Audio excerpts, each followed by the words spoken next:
What's going on, everyone? It's Griffin here, back with part number 2 of the stock analysis series, where we're speaking about my process for finding new and interesting companies and really what elements I look out for when I'm analyzing a stock, both from a business and financial standpoint. Now, even considering a ton of requests for a video series going over my process for analyzing stocks, I posted part 1 of this series last Tuesday, and to my surprise, it actually did not really perform up to par with what I was expecting, which is totally fine, and that was probably as a result mainly of the fact that I posted it at 2:30 a.m. by accident. That was a total mistake. I just scheduled it at a.m. versus p.m. and so that probably had an impact on the performance because it didn't really perform too well in the first couple of hours that video was live. All of that to say that if you did miss part 1 of the series, make sure to check it out after watching this one, because we covered stock value and value ratios, which are really important to understand when you're analyzing stocks, and each one of these 3 videos in the series go hand in hand for full comprehension. In today's video though, part number 2 of the series, we're going to be speaking about elements that I look out for both in the past performance of the company along with future growth expectations of the company. Both of these categories play key roles in the overall stock analysis process, because when you're looking to invest in a company's stock, typically you're going to base a large part of your thesis on the company's past performance, because this is concrete data that you can base yourself off of, along with how this company is expected to grow over the coming couple of years, because that is really important for an investment in that company to thrive and appreciate further. Of course, past performance is not always going to be indicative of future performance, but this is still one of the most concrete pieces of data that we have on a company's overall strategy, their growth capabilities, management experience and competence really, and so forth. And then when it comes to expected future performance of a company, this often comes down to a combination of 2 elements. The first one being the growth of the industry that the company operates in, and then in parallel to this, the actual expected growth targets of said company in relation to new business lines that they may be launching, markets that they're targeting, higher profitability, and so on. Throughout the course of this video, we'll be looking at examples of companies that either hit or miss these targets. From all of this data though, along with company guidance, most firms are going to have a certain amount of analysts that follow and track the stock and the company in question, and are therefore able to project out earnings along with revenue growth expectations over the next 1 to even up to 5 years sometimes. And that's going to be the second element that we can use to base our future performance on. So with all of that said, let's now get into the analysis of the past performance of a company and, well, subsequently their stock. Alright, so the first element within the past performance category that I always look at is quite evident, but that is the revenue growth. A company that is not increasing their revenues is going to have a really hard time increasing their net income along with their cash flows over time, both of which are extremely important. So increasing that top line figure is always one of the first elements that I look at, and it's an element that's really important in the longer term success of any firm. Now, the amount of tolerable revenue growth for a company is going to depend entirely on the type of company, the industry it operates in, along with your thesis on the company's longer term growth,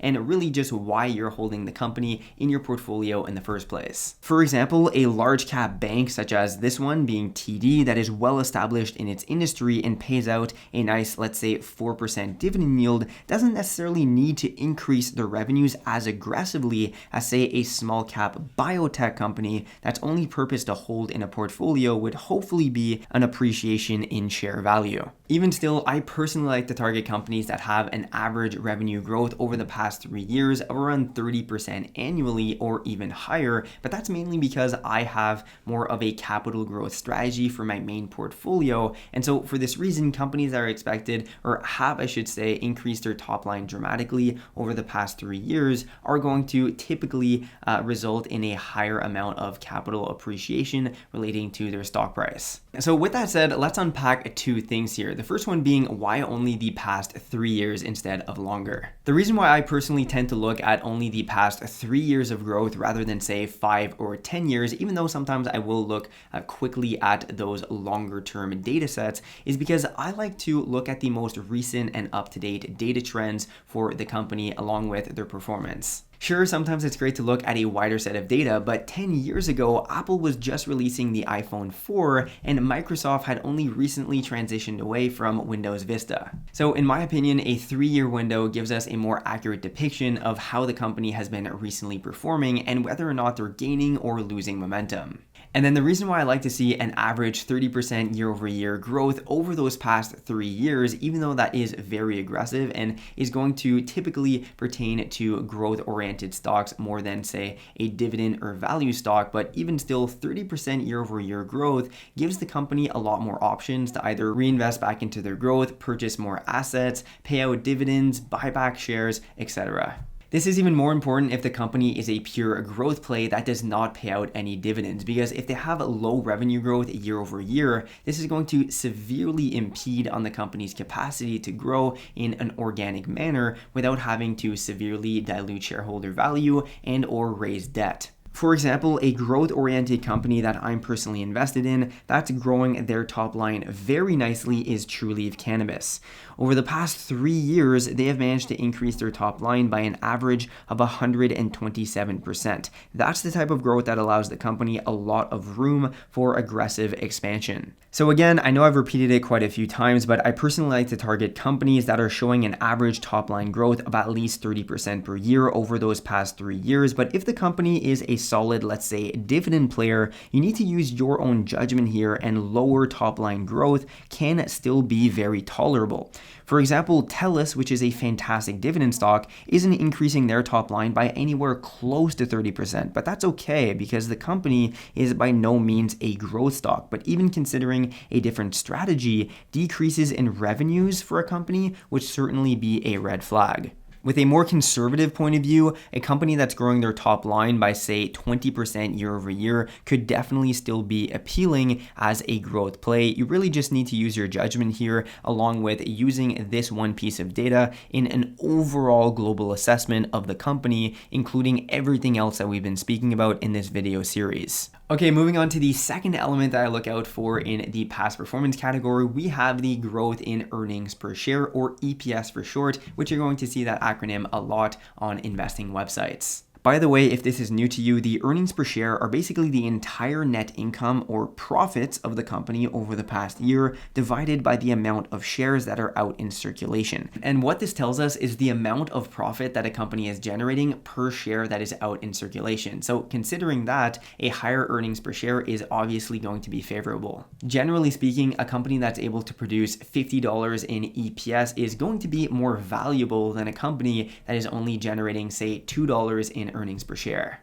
It does get quite a bit more complex than this, but this is just a basic explanation of how the EPS works. Relating that back to what we've been speaking about, well, obviously I like to see a company that's been increasing their profits over the past couple of years, or that at the very least is expected to become profitable in the next coming years with a solid game plan for doing so. Because the bottom line is that a company that is not profitable is going to have a very hard time sustaining their growth and continuing to expand without constantly needing to raise more capital through either shareholder dilution or raising more debt. And we actually spoke about this briefly in the first video of the series when speaking about the price to earnings ratio, and that a higher PE means that the company is more expensive relative to its underlying net income. Now, of course, there are thousands of publicly traded companies that operate in different industries, different markets, etc., and that can even be unprofitable for years without actually being in any sign of real financial distress.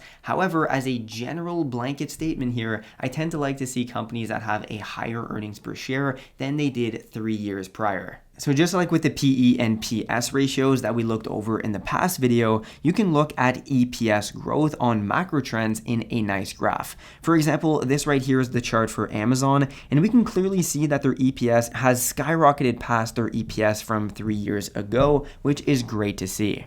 Alright, so we've spoken about the past growth of both top and bottom line figures, but there happens to also be a third figure that I like to quickly look at and see growth in, and that happens to be the operating cash flows. You see, operating cash flows are important for the financial viability of a company and ensuring that there's enough cash inflow from the company's actual real operations to fund further growth and asset acquisitions. Operating cash flows are calculated by taking a firm's net income and then adding or subtracting values associated with the operations of the firm. These can include depreciation, deferred taxes, accounts receivable, and so forth.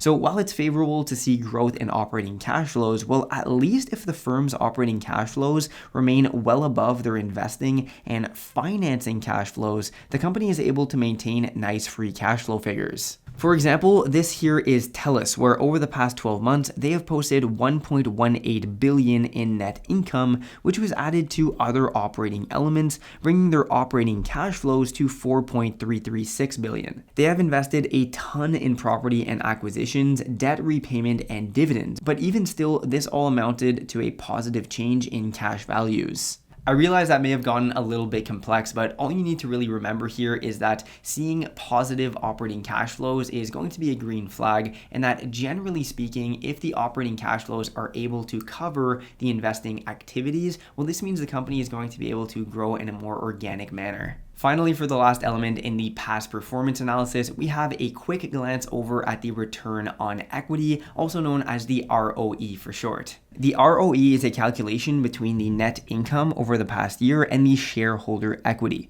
And shareholder equity, by the way, is equal to a company's total assets minus its total debts, all of which we can find on a company's balance sheet. So naturally, higher and increasing shareholder equity over time is going to be favorable. This is sort of the same as the equity that you might have in your house, where the house is worth $150,000, you still owe $75,000 in mortgage debt on it, meaning your equity on that property is $75,000. This is kind of the same thing on a much larger scale across all of the shareholders in a public company. For example, we can see here that TELUS has total assets of roughly $45 billion and total liabilities of right around $29.8 billion, giving this company shareholder equity of $14.556 billion. When it comes to the ROE though, this measure essentially tells us whether or not the company has made a substantial profit in relation to the shareholder equity, where a higher ROE is indicative of a strategic use of assets in relation to its debt to make a profit.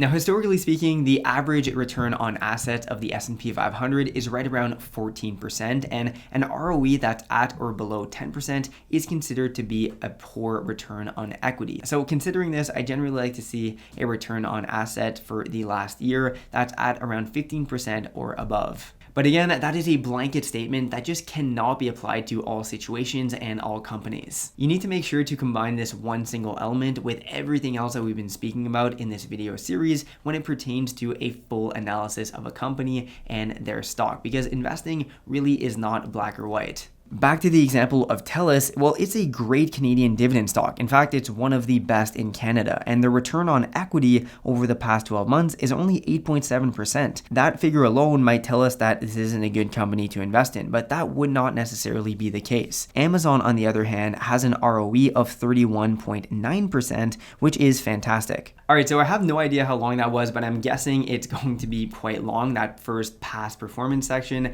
But when you're learning to do this and getting more comfortable with analyzing companies, all of that should take no more than about a minute per company. And by the way, let me know down in the comments which metrics you look at for a company's past performance. I'd love to know. But more than just past performance, a really important category of elements to take into account in your analysis of a stock is the expected future growth of that company.